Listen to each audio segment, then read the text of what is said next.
शापित मंदिर। कहानी एक छोटे से गांव की है जो घने जंगलों से घिरा हुआ था।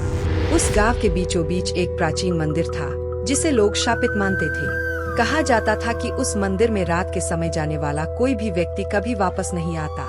गांव के बुजुर्ग बताते थे कि सदियों पहले उस मंदिर के देवता को किसी ने नाराज कर दिया था, जिसके बाद मंदिर में जाने वालों पर भयानक प्रेत का साया मंडराने लगा। लेकिन एक दिन गांव में एक नया पुजारी आया जिसका नाम शिवनंद था।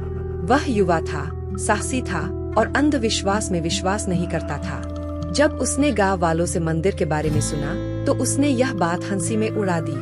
उसने गांव वालों से कहा, यह सब सिर्फ अंधविश्वास है। मैं इस मंदिर में रात को जाऊंगा और पूजा करूंगा, देखता हूँ क्या होता है। गांव वालों ने उसे रोकने की बहुत कोशिश की, लेकिन शिवनंद ने उनकी बातों पर ध्यान नहीं दिया।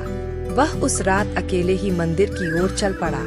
जैसे ही वह मंदिर के पास पहुंचा, उसे एक अजीब सी ठंडक महसूस हुई, मानो कोई उसे देख रहा हो। लेकिन वह बिना रुके मंदिर के अंदर चला गया। मंदिर अंदर से बहुत पुराना और भव्य था। शिवनंद ने पूजा का सामान निकाला और पूजा की तैयारी करने लगा। लेकिन जैसे ही उसने दीप जलाया, एक जोर की आवाज हुई और मंदिर के दरवाजे अपने आप बंद हो गए। शिवनंद ने इधर उधर देखा, लेकिन कोई नहीं था। उसने सोचा कि यह सब हवा के कारण हुआ होगा और पूजा शुरू कर दी। जैसे ही उसने मंत्र पढ़ने शुरू किए, उसे पीछे से किसी के पैरों की आहट सुनाई दी। उसने मुड़कर देखा, लेकिन वहाँ कोई नहीं था। उसने फिर से पूजा में ध्यान लगाया, लेकिन वह आहट बार बार सुनाई दे रही थी। शिवनंद का मन अब विचलित होने लगा। उसने सोचा कि शायद यह उसकी कल्पना है। लेकिन तभी मंदिर के कोने में एक धुंधली छाया उभरने लगी। वह छाया धीरे धीरे एक काले कपड़े पहने भयानक आकृति में बदल गई। शिवनंद ने देखा कि वह आकृति उसकी ओर बढ़ रही है। उसके हाथों में खून से सने हुए चाकू थे और उसकी आंखों में जलती हुई लाल आग की तरह चमक थी। शिवनंद ने डर के मारे अपनी आंखें बंद कर ली और मंत्रों का जाप जोर जोर से करने लगा। लेकिन वह भयानक आकृति उसके बिल्कुल पास आ गई। उसने शिवनंद को पकड़कर हवा में उठा लिया और कहा, तूने मेरी शांति भंग की है, अब तू भी यहाँ से कभी नहीं जा सकेगा। शिवनंद ने पूरी ताकत से खुद को छुड़ाने की कोशिश की, लेकिन वह असफल रहा।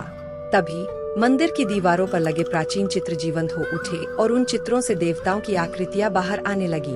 उन्होंने उस भयानक आकृति से युद्ध किया और उसे परास्त कर दिया। लेकिन इसके बाद शिवनंद बेहोश हो गया।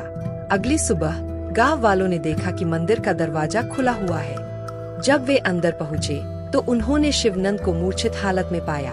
उन्होंने उसे उठाकर गांव वापस लाया। जब शिवनंद को होश आया तो उसने अपनी कहानी सुनाई और कहा कि मंदिर सच में शापित है, लेकिन वहां की देवताओं ने उसकी रक्षा की। इसके बाद शिवनंद ने गांव वालों से कहा कि वे मंदिर में कभी भी रात को प्रवेश न करें। उसने मंदिर की पूजा की जिम्मेदारी गांव के बुजुर्गों को सौंप दी और खुद वहां से चला गया। गांव के लोग अब भी उस मंदिर की पूजा करते हैं, लेकिन वे इस बात का ध्यान रखते हैं कि सूर्यास्त के बाद कोई भी वहां न जाए। कहते हैं कि अब भी उस मंदिर में उस भयानक प्रेत की छाया मंडराती है, जो रात में आने वालों की आत्मा को हमेशा के लिए कैद कर लेती है।